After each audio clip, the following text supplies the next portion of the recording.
Hey guys, how's it going? It's been a while since I've done quality video and I apologize for that. And as you can see, the background is part of my room.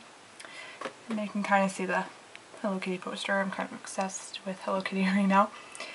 I'm not going to show you my whole room because it's kind of messy right now because I'm cleaning everything out and we're going to do a garage sale soon. So once everything's cleared out and I'm going to repaint and everything, so once that's done I'll show you my whole room, but for now, no. So this video is kind of going to be a brief language resource slash lesson slash news, I guess, and you'll see why. So to start, I'm going to go through some of the papers I found, and these are from my Japanese class back in high school. I was really excited when I found these. So I'm going to go through them, and there is a reason why.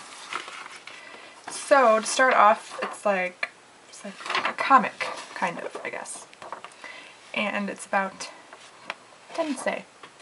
And this word seems really familiar to me, but I can't place what it means, but I know that I used to know. But anyway, either that or I've heard it somewhere, like Naruto comics or something. But anyway, so it starts off with the rooster making its noise. It's koke koko. And I think the alien dude's naked, which is a little disturbing. Yeah, that's him, and they get him dressed and everything, and then one of the kids asks, "Nihonjin desu ka?" And the alien dude, Tensei, says, "Hai, Tensei desu, dozo yoroshiku." And what he said basically was, "Hi, I'm Tensei, nice to meet you." And I totally had a brain fart. I don't remember if I just translated that, but what the kid said was, "Are you Japanese?" So if I repeat myself, I'm sorry. I said brain fart. So moving on. The little alien dude says, "Itadakimasu," right after that, which means let's eat. And the girl says, "Tensei-kun, doko ni sunde imasu ka?" Tensei, where are you from?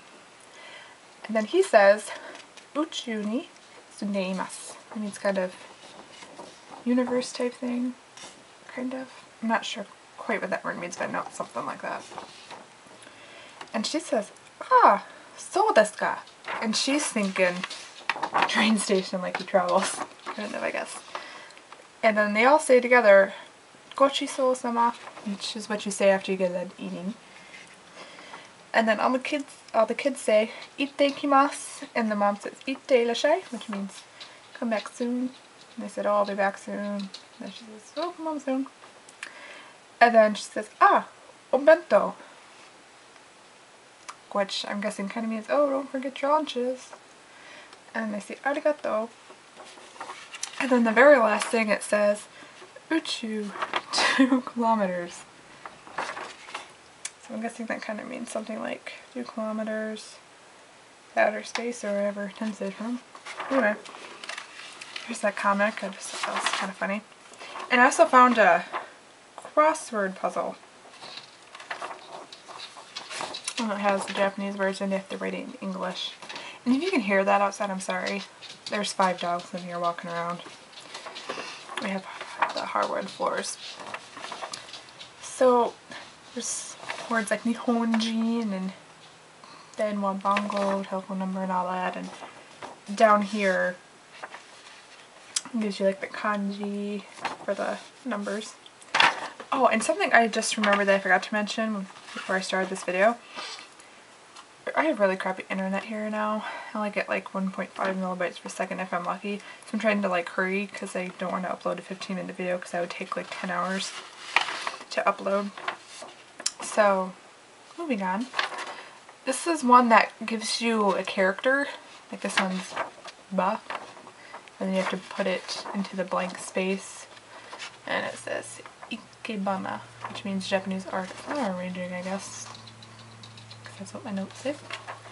And there's Neck, which is Kubi, and Boy Boku, and all that. And I'm hungry. Peko Peko, which is what kids say. That's what I have there. Hopefully you guys can see this. I think the camera's focusing.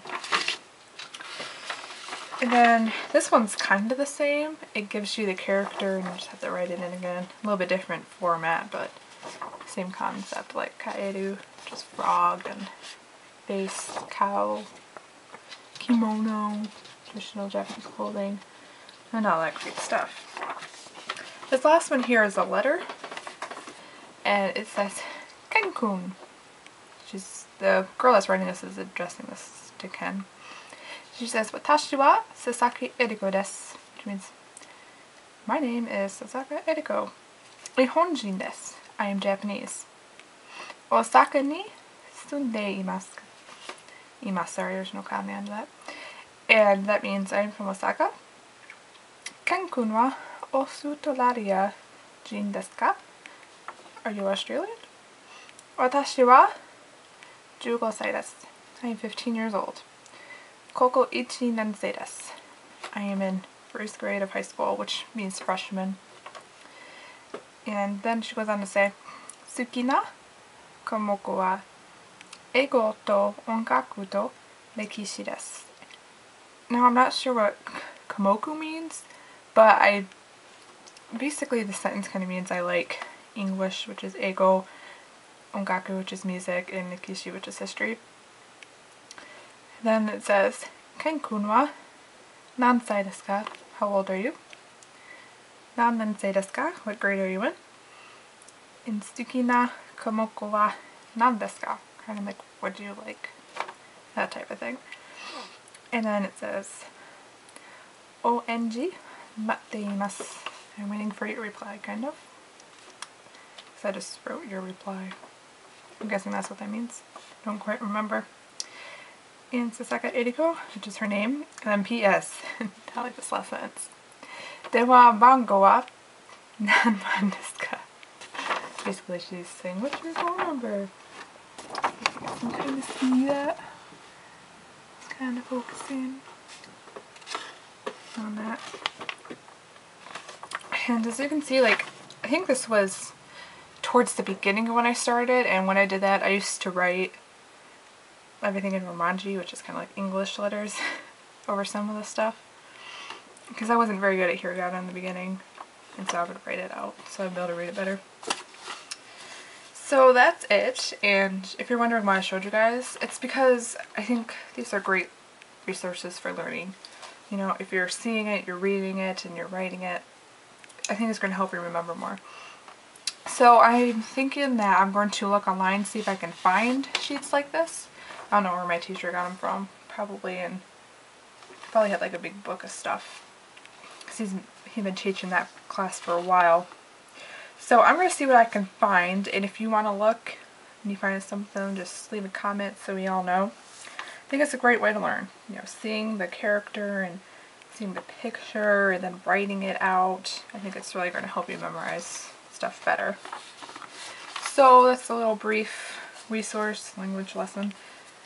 And I just want to say before I get to the news part that if studying Japanese is what you really want to do, if it's your passion, whether it's just you want to go to Japan and study, or you just want to end up living there one day teaching English, or whatever you want to do, maybe work for the government, whatever it is, do not let anybody dictate or tell you what to do. Because I made the mistake of letting my mom do that.